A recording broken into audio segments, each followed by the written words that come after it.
Money is always a fun little thing to fight about. From the wise words of Kanye, having money's not everything, but having it is.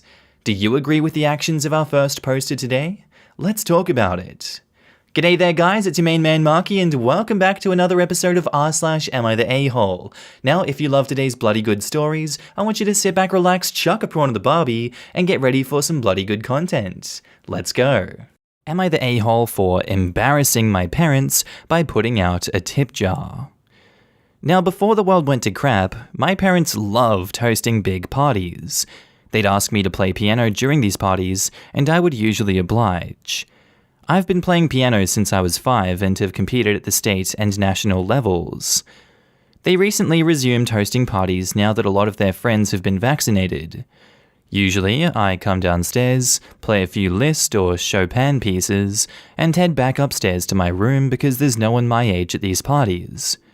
Before the most recent party, I got the idea of putting out a tip jar with a sign saying OP's College Fund, along with my Cash App, Venmo, and PayPal.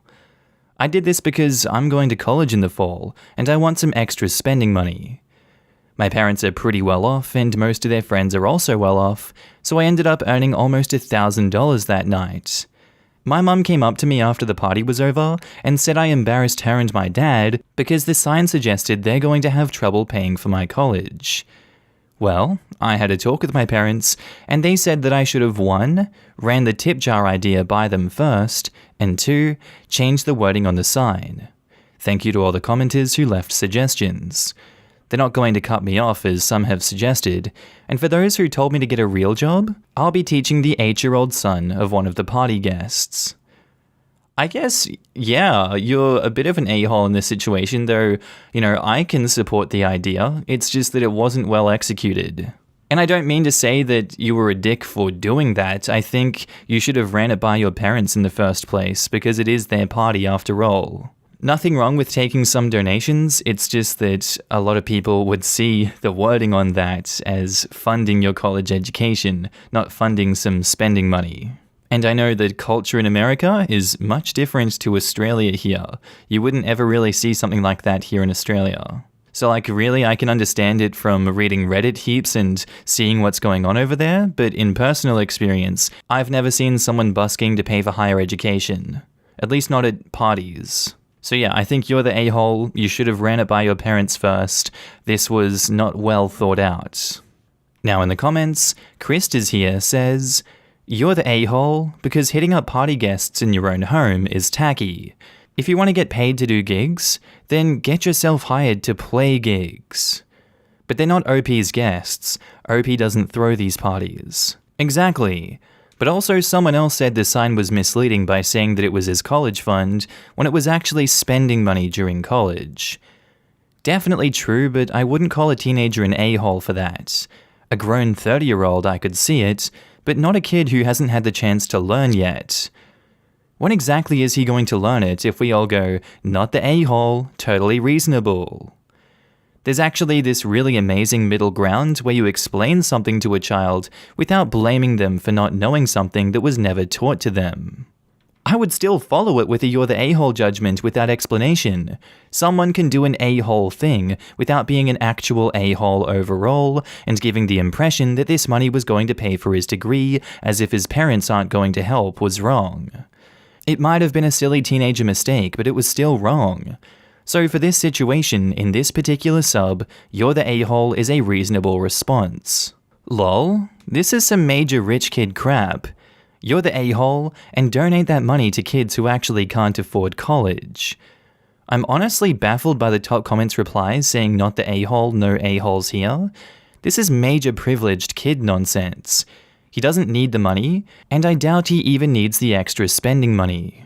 You're the a-hole for claiming it's a college fund when you aren't paying for college, as per your responses. Just call it a tip jar. Yeah, exactly. That's the part I disagree with. His parents aren't the a-holes for being upset about that, especially since he knows they're paying for it all.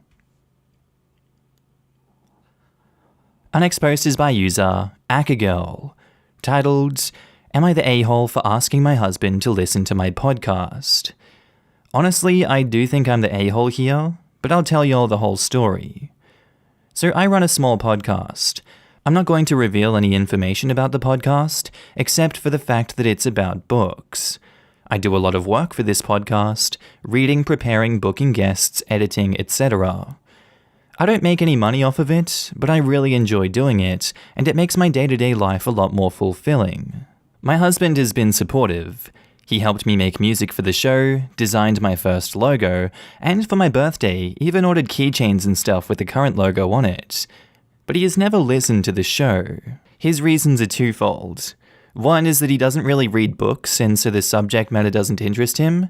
The second is that he claims he gets anxiety over hearing me talk because he has an extreme public speaking anxiety, and he sometimes sees me as an extension of himself and feels the same anxiety.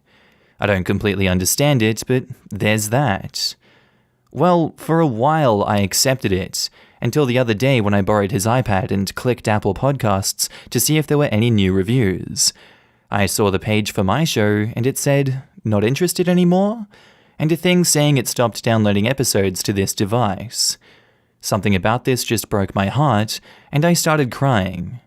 I don't get a lot of listeners for this show.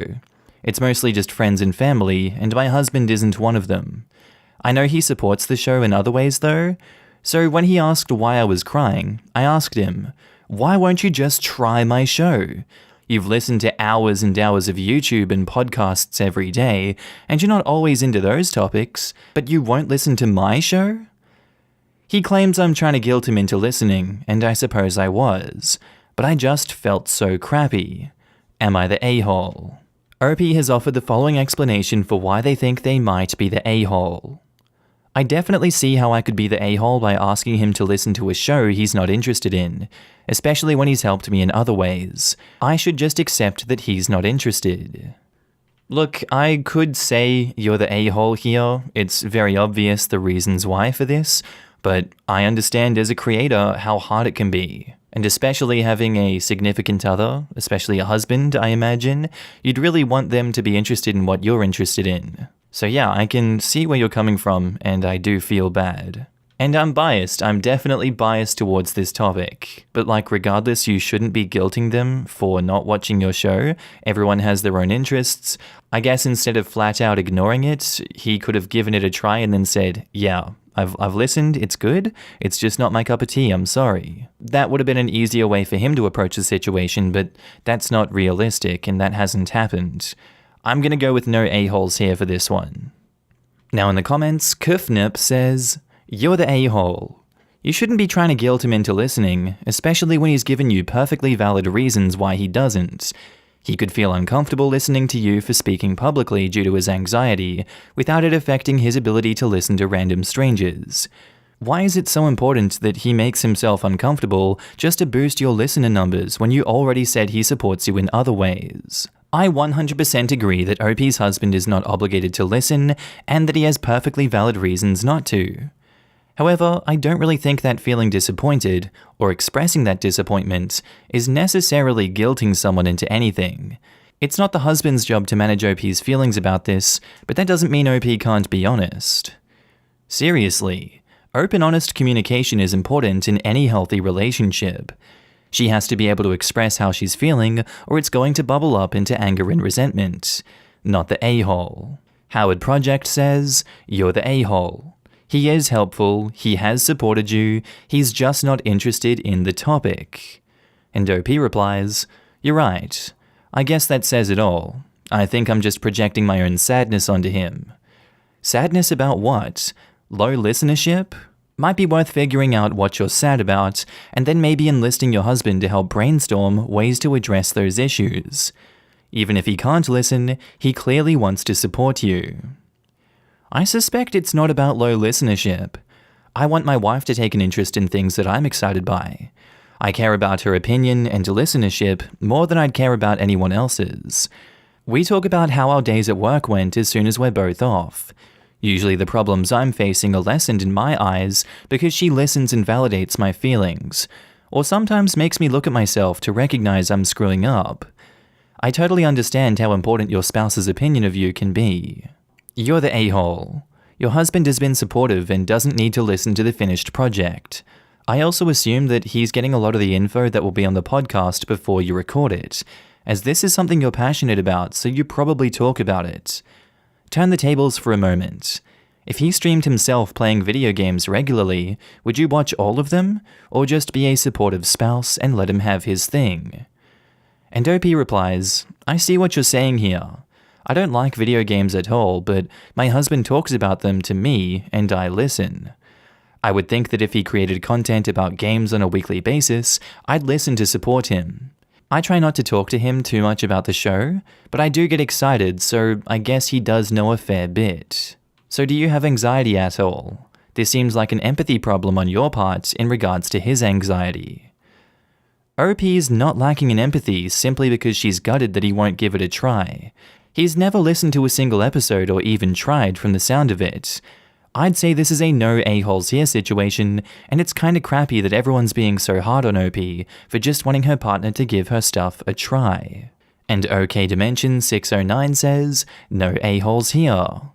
It can be rough when someone you love isn't as into something as you are, but he is as supportive as he can be, while still maintaining his boundaries, and he openly and honestly expressed that to you. It's understandable why you're upset, but it seems in your description that he's trying in many other ways to support you and your interests. Our next post is by user Throwaway Am I the A-hole 2021-60, titled, Am I the a-hole for raising my son as a Brit and threatening my mum to potentially ban her from seeing him? So first of all, I'm on mobile. Sorry for the strange formatting. So my partner, 44 male, and I, 41 male, have 3 children. Sophie, Gideon, and Alan. Not their real names, obviously. All of them are adopted, however, while Sophie and Gideon were born in the UK, Alan is adopted from Russia. We're raising him like any other British child, and not making any differences just because he isn't native to the UK. So we won't teach him the Russian language or culture, visit the country, or something unless he asks us to. Well, my mum is not happy with that. She's been telling me that what we're doing is racism and genocide, and that we're denying Alan the right to learn about his origins. She even wanted us to keep his name instead of changing it to an English one. I explained to her that raising him as different will most likely just estrange him from other kids and make him feel left out, and he can still learn about Russian stuff later if he wants to. My mum then said that if we don't do the right thing, she will do it herself. To which I replied that I won't let her do that at our place, and should Alan not like that or start feeling different because of it, she'll be banned from seeing him. So Reddit, am I the a-hole? Edit, I've decided to introduce the culture to him in a kid-friendly way. Tell him that that's the culture from his native country, and he can practice or reject it as much as he wants, and we're going to support him either way and just see whether he likes it. Well, I guess given that edit, I'm sorry that I read the edit, it's part of the post, I can't hide it.